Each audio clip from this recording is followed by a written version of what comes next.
Fala pessoal, me chamo Rafael.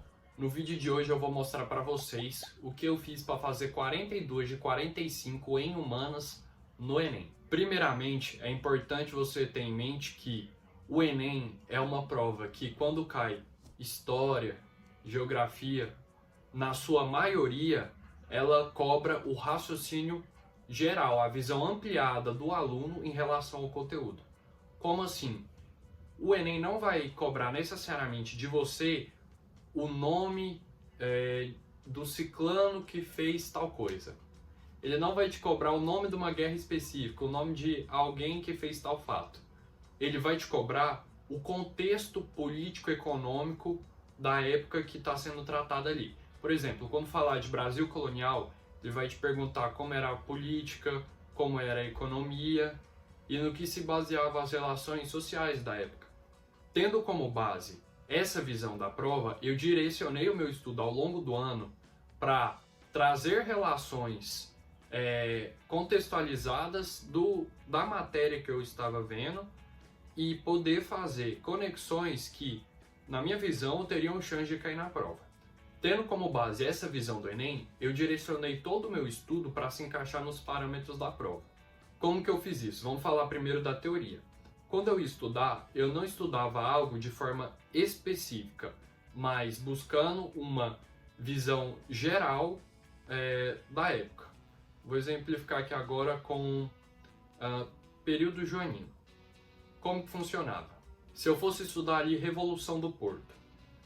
A Revolução do Porto foi o que levou o Dom João a sair do Brasil. Beleza, isso é o que muita gente lê lá e decora. Mas eu tentava fazer diferente. Por que a Revolução do Porto estava acontecendo?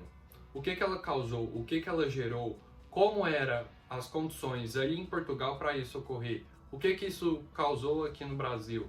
E tudo mais. É isso, você não busca saber um tópico específico, mas tem uma visão ampliada do contexto e do ambiente em que cada fato que você vai estudar ocorreu. Como eu aplicava essa forma de pensamento em exercícios? Quando eu ia buscar ali no meu estudo por questões, eu procurava perguntas que me cobravam raciocínios, pensamentos, análises históricas e gerais dos acontecimentos. Isso você vai ver quando você buscar por paulistas ou até em provas do Enem, que você vai ver que é muito interdisciplinar o conteúdo.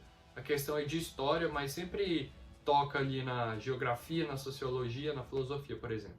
Se você quiser entender melhor do que eu estou falando, dá uma olhada em questões de segunda fase das paulistas. Você vai ver que elas cobram exatamente isso. Não basta o aluno saber o conteúdo, ele tem que saber fazer uma linha de raciocínio para poder chegar na resposta da questão.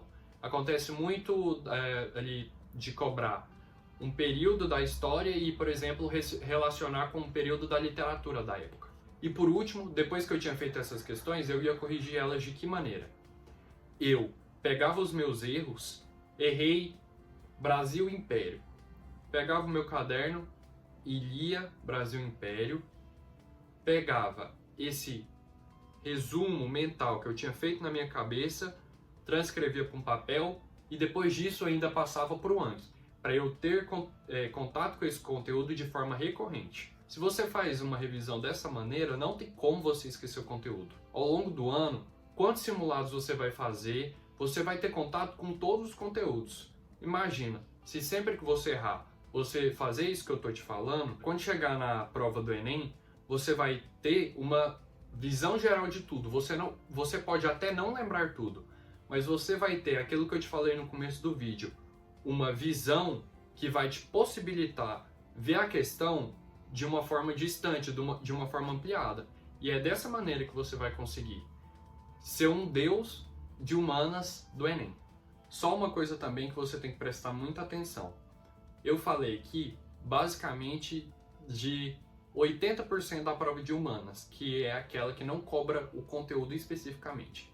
Mas toma cuidado muito com geografia física e filosofia, principalmente. Essas são questões que vão cair e vão cair de forma conteudista, ou seja, você vai ter que saber placas tectônicas, movimentos tectônicos, vai ter que saber ali os filósofos clássicos, modernos e tudo mais para poder acertar. O que eu indico, faça um resumo também desses tópicos, desses filósofos e coloque no Anki essas partes conteudistas. Eu lembro que na época que eu estava estudando, no meu Anki tinha muito disso. Essas partes de filosofia, de geografia e até ali a parte de história, quando fala das revoltas, por exemplo, que é de fato uma parte conteudista, eu colocava no meu Anki para ter um contato recorrente e não estar esquecendo até o dia da prova. Se você gostou do vídeo, deixa o like, compartilha, se inscreve e ativa o sininho. Menos choro e mais foco. Tamo junto!